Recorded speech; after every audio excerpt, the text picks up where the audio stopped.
Good day mga kap, welcome back na naman sa panibagong vlog. Samahan niyo akong muli sa aking paghahanap buhay bilang isang delivery rider. Pero bago ang lahat, palambing naman para sa mga taga Metro Manila na magagawin rito sa Barangay Doña Imelda. Tuwing hapon bukas ang aming maliit na tindahan para sa mga gustong magmerienda. Kaya ngayon pa lang gusto ko nang i-advance yung pasasalamat ko sa mga makakadaan talaga. Sobrang ma-appreciate ng pamilya namin yan. Minsan ako rin yung nagbabantay yan, kaya pag naabutan niyo ako, ang dami nating sticker dito. Wala muna ang discount, yun pala kasi yung kaya kong ibigay sa inyo eh. At mabalik na nga tayo sa biyahe. Alas 5 nga ng hapon na magsimula tayo sa paghahanap buhay. Halos kababalik ko lang din sa GrabFood dahil paiba-iba ako ng diskarte ngayon. Ganon kasi talaga ako pag nakakaramdam ako ng tumal. Di ako nagpipirmi sa isang app, naiinis ako. Kaya sa may stress lang ako sa isang bagay, lagi ko na lang hahanapin yung pinakasolusyon. Yun talaga yung pinaka-gameplay ko ngayon 2025, puro solusyon lang. Kailangan talaga lahat ng mga yan ay magsimula sa mindset mo dahil paano ka tutulungan ng ibang tao kung mismo ikaw hindi mo tutulungan yung sarili mo.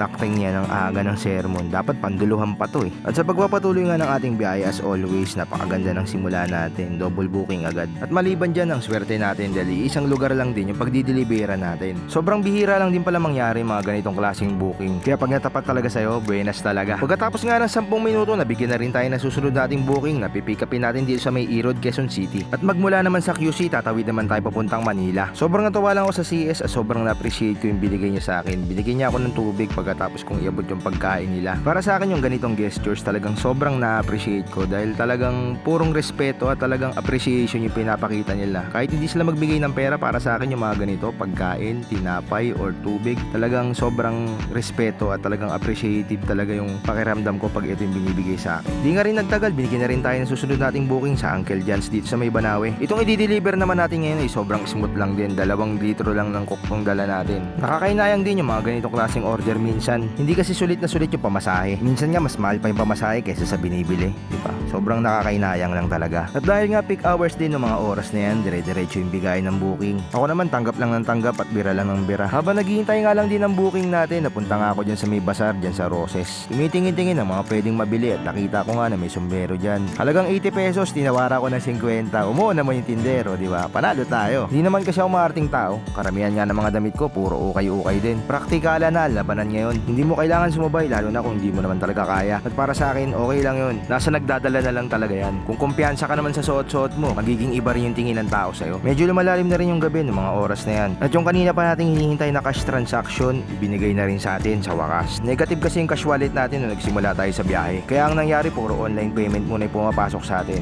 Napakawalang imposible talaga pag tinrabaho mo yung gusto mong bagay na gusto mong mangyari talaga sa buhay mo. Lalo na pag sinamahan mo ng tiwala at pananalig sa itaas. Yung mga rekado na yan talaga yung pinakasolid pag pinagsama mo. At katulad lang din na sinabi ko kanina, ang mindset mo lang talaga magpapagana ng lahat. Doon magsisimula ang lahat. Kung positibo yung mindset mo, dire-diretso ka lang. At ang pinaka-importante sa lahat, ikaw, yung sarili mo. Dapat laging kang present sa lahat ng mga bagay na gusto mo mangyari sa buhay mo.